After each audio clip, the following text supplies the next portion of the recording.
Yeah, but I think day one non-negotiables are different. Okay. You know, Fair. like for instance, you know, you go out on a date and you go on a date with a person who doesn't drink. You know, you have people who don't drink, but you also have people who don't drink and be looking side-eyed at the person that they're with who does drink. You know, and not even to say that the person's over there getting wasted, but it's like, can I have a glass of wine without you, you know, stank facing me? But that kind of leads into people who like to drink, have a good time. I feel like that we lead into a good time or whatever. And I feel like that when people give you the impression that they like, oh, why are you drinking so much? It makes you feel like a little funny to be around them, and it takes away from the euphoria.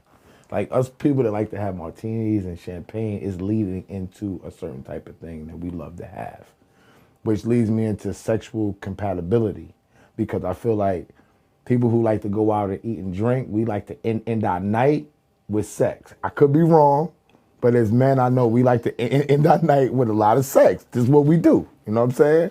So sexual compatibility is very, very important. I think it's something that we don't even think about. Us men, we just look at it like we want to have sex with this woman, but in order for you to be compatible, she needs to like to have sex as much as you do, the way that you like it, what you want to do. It needs to be euphoric. And usually us men, we just thinking about smashing. You know what I'm saying? If I smash it and I like it, she's pretty, that's cool. But we don't think long term, oh, does she like to do head? If she don't like to do head and you a head man, you got a problem. If you want to have sex 4 or 5 times a week like myself and she doesn't, you got a problem. You know what I'm saying? So what you think about the sexual compatibility? Because I think that that's the biggest thing in the world. Well, I absolutely agree with what you're saying, but my question is that something that you talk about early on, first, second, third, fourth, fifth date, or like something you worry about once you're down the line? I'm talking about day one. I'm not even skipping the fact because, okay, go Question, ahead. but the thing, in my opinion, I have some, you know, friends our age who, you know, they're dating, and I feel like they believe that when they were younger, they weren't really upfront about what their sexual desires and prowesses were. Whereas now, they're like, this is very important to me. It's in my top 5. Where does it land on your list? You know, and I think that they're more willing to have those conversations, whereas, you know, in their mid to late 20s, early 30s, they weren't having those conversations. Would you say that men are actually willing to have those conversations? And are women willing to engage that conversation? I mean, I think as men, we want to. There's a lot of men that are scared to be upfront about sex because they don't want to turn women off. I tell them that they're bugging. If they're turned off, they either turned on or turned off when you meet them. They know what they want and they know what they're willing to do. But you're not putting your foot down and putting your heart on the line or your pride on the line to let them know what's going on, and you're just creating a fucking recipe for failure. Because sooner or later, you need to find out these things. You don't want to be caught up with loving this woman or thinking that you're gonna be with this woman, and then these things are not spoken of, and then they rear their head later on because now you got a lot at stake now. Tell them up front. Find out what's going on. It's cool to be like, I don't agree with you. We can have this dinner. We can move on. There's nothing wrong with that. It becomes a problem when you leading this person on thinking that you're agreeing with their lifestyle, and then they find out later that you're not really rocking with them like that. And then you had a chance to be like, I'm not really fucking with that, or I'm not really messing with that, rather. You know what I'm saying? And sometimes when you be straightforward with a woman, fellas, they're more willing to do what you want them to do, because they appreciate you being straight up with them, because there's so many people playing games. So I would definitely speak about sex first and foremost. Is that something you did, like, yourself? Every single time. When I was dating, I would tell women, like, I don't even want to keep dating you because if we're not sexually compatible, this isn't going to work. But I grew up with twin sisters and I had an adopted sister. And so they schooled me, you know what I'm saying? They were 17 when I was born, you know what I'm saying? So when I was 10 years old, yeah, exactly. So they schooled me to what women like. Yo, women know this and this is what they feel like, and they know when they meet a man, this is what's going on. So they gave me stuff that I actually try to pass on to dudes. They don't believe it. because they don't sit down and talk to women about women, which is a little crazy to me. Ironically, like the same situation you had with your sisters, like my brother will sit here right here today and tell you, like, I learned the game from my sister, or like, I moved the way I moved because of my sister. But I think it's good to have whatever your personal experience is, but then have that balance from somebody else who has a little bit more time and wisdom on you. You know what I mean? So while I agree with you, I don't know how many men are actually willing to be upfront to even broach that conversation on a first, second, third, fourth, fifth date. But why do you think that? I'm just talking from my experience from, before I was married. I don't really recall anybody just being that upfront and blunt about that type of thing. Would that have been a problem for you though? If They they were upfront and blunt with you, No. if they were straight. And this is what I'll be trying to tell you. I'm glad that you said that, because most men think that if they're being straight up with a woman, that they're definitely gonna say no. And I tell them all the time. I'll be like, yo, don't waste your time.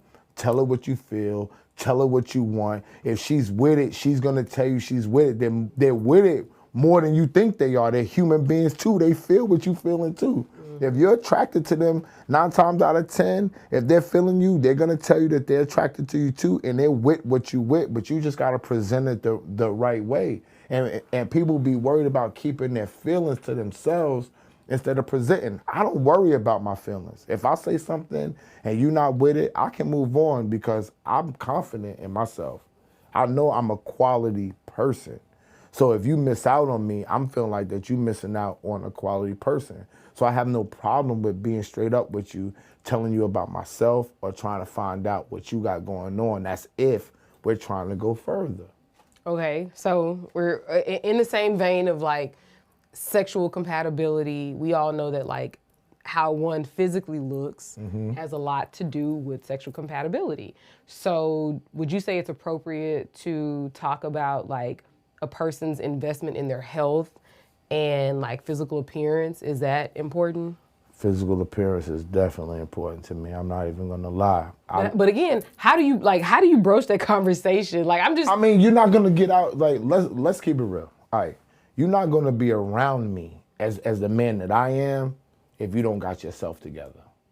I like a woman that looks good, that has their self together. But that's together now. Some women may naturally have a nice shape, may naturally be slim, may naturally be whatever. But a lot of other women have to work at it. They have to go to the gym. They got to eat right. They got to do X, Y, and Z. So the thing is that like one's commitment to physical appearance is different than someone just already naturally having. I like commitment too. Like I'm the type of person that, and it's just me. If I like you, I like you. You know what I'm saying? If you need to lose weight, I've been with women who I've been straight up with. Like, I don't rock with thick women like this, and we're just gonna do doggy style unless you lose weight. I've said it. I'm just keeping it real, and I've said it to somebody who. Wait, so what is this? The double chin? No. It was like, just something. I see. For me as a man, I like certain things, right? But I'm willing to work with you if you're willing to put the work in. I like people who put work in. All right. So yeah, I might like you to be a certain look, but if I see you're trying to attain and live better and look better, I'm gonna rock with you because I'm not perfect neither. I got a little stomach. I'm still working on. I still work out. I still do what I gotta do. I drink too much. I smoke weed. So I'm not gonna be on top of you, but I need to see you doing something. You cannot just sit around on me and just say, this is what life is. If you putting some work in, going to the gym, you dieting, I will wait with you and I will work with you to get you to where it's compatible for the both of us. You know what I'm saying? Because I am the type of person, I don't take a day off. I got a wife, I wants to look good though. I'm in the sauna, I'm working out, I'm eating right, I take my vitamins. Why? Because when I come home, I want her to want to jump on me at all times. That's me. So that's what I expect from the next person that I'm going to deal with. Just put your work in. I'm not looking for you to be perfect, but I'm looking for you to actually put some work in so I can see that you want to be with me and my opinion matters to you. To you, right? Exactly. I mean, I can't disagree at all, like at all. And I always tell people, like, what's really attractive, like, for me, like men and women who work out and who look good, it's not that they look good. It's the level of discipline that it takes to look like that. Like, because the discipline is hard. Like you know, to look good at 40. To eat salads. But I'm saying, but to look good at 40 is different than to look good at 30. Yes. You know, so I can appreciate a man or a woman putting in the work that it takes, because you got to have your shit together. You got to be drinking water, eating salads. You can't drink that much. You can't eat your hot Cheetos. You know, just all kind of stuff. It's a turn on. The level of discipline, like, in that is crazy. It's a turn on, I appreciate it.